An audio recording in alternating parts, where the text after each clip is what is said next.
โอเคมื้อนี้เฮาสิพาไปบ่อนไอ้อบสมุนไพรหรือว่าบ้านเฮาอบพรมยา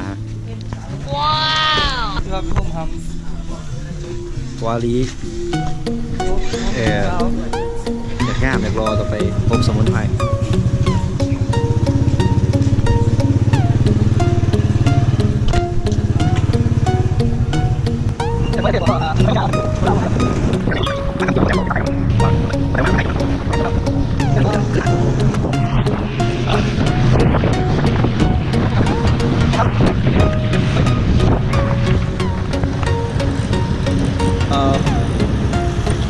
บรรยากาศของ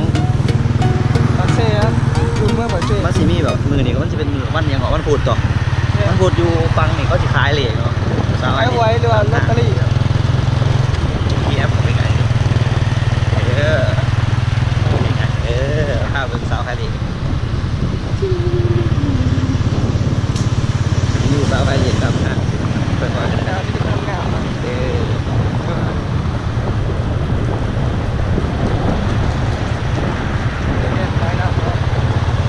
มีหลายคนแล้วมีหลายสาขาเดี๋ยวเราขายนี่ว่าอุเบลขายสไลด์อุตสาหขายสิดีกว่า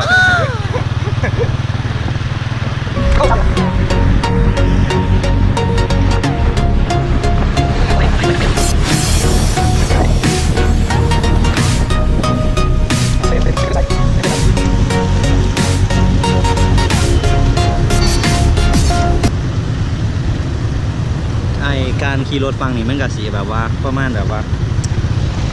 อินดี้หน่อยนึงเนาะ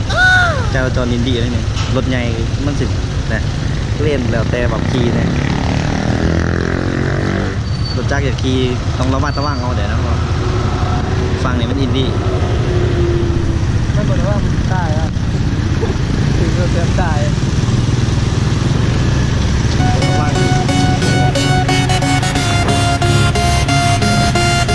ไปดีกว่าจะนั่งดีหรือทางนี้ถ้าจะตรงนี่เส้นทางตรงไปอย่างเงี้ยตรงไปตรงเลยโอเคทางนี้ทางแล้วไปที่ตรงนี้มาตัวที่มาที่เกี่ยวในห้องแค่นี้ก็เดินไป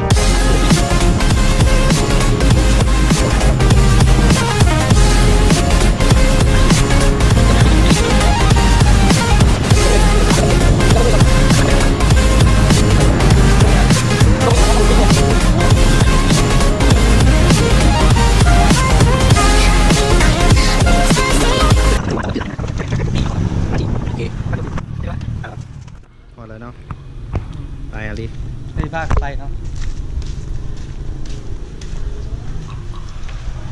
ก่อนอื่นเบิร์ดก็ต้องวดเกือบมาเบียร์ก่อนเนาะเกือบไปกันง่าย จุดไหนสิว่าดักสมก็ได้มาเมนทั้งหน้าสิพี่ป่ายประมาณแบบว่าค่าบริการหนวด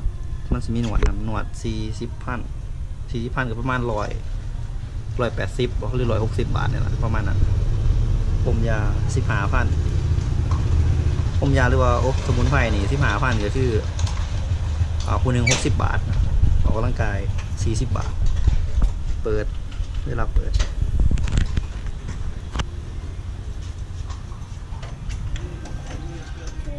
จะเรียนต้องจ่ายเงินก่อนนะ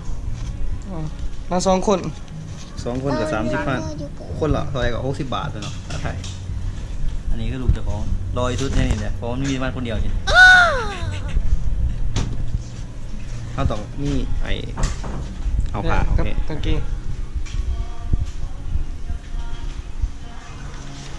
สายน้องเบื่องูยิ่งเขาก็ได้เดี๋ยวหายนี่ก็จะเป็นบอลเก็บเครื่องเก็บอย่างนั้นประมาณเป็นน้ำเบอร์ไปน้ำเบอร์บ้าน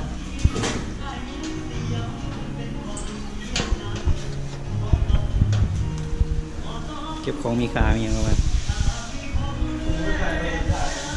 ฮะ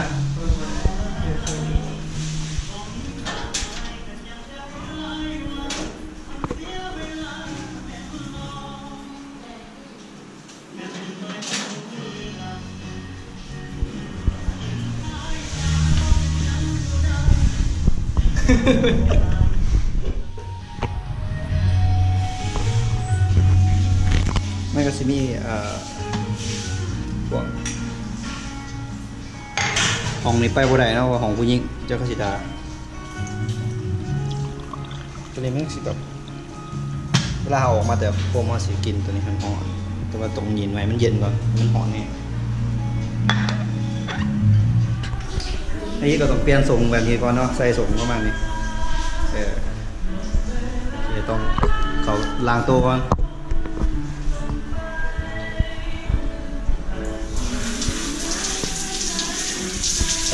ก่อนที่เขาไปพวกมันต้องแต่ว่าตรงล้างตัวมันทำให้หอมก็แล้วแต่คนบางคนเขาอาจจะโบราณกับเขาเลยก็ได้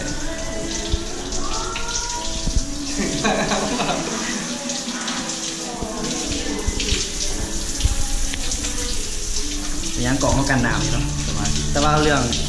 สาธิตเขาไปในเขาจิโบเลยเขาไปโดนไปได้เพราะว่าอย่างกล่องมันสิเพเนาะเอาทำได้ทำหนึ่งทำว่าให้พ่อหูว่า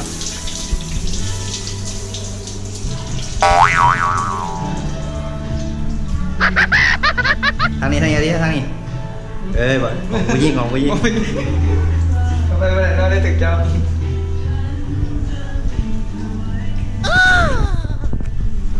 ประมาณนี้เนาะของมันทางไหน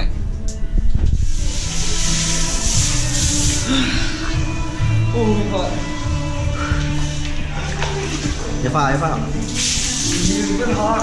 นี่น้ำมอนี่ฮอต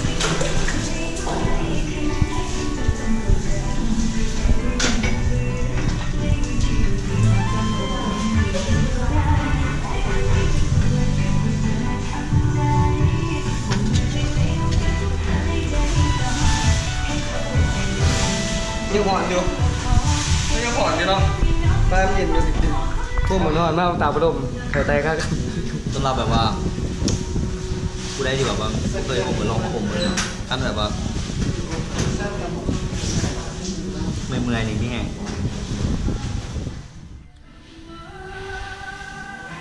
ผมหมกมานั่งในกระต่องปลูกอีกไข่ประมาณนี้ซีรอไปเพื่อรีเนี่ยปลูกตะไคร้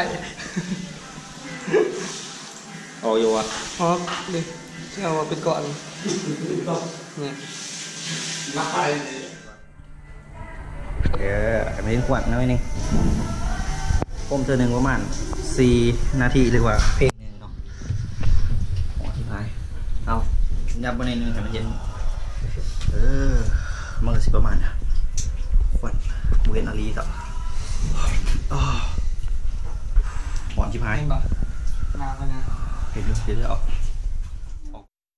ว้าวหลังจากห่มแล้วเนาะรู้สึกไงอารีเสื้อพี่แห้งเนาะ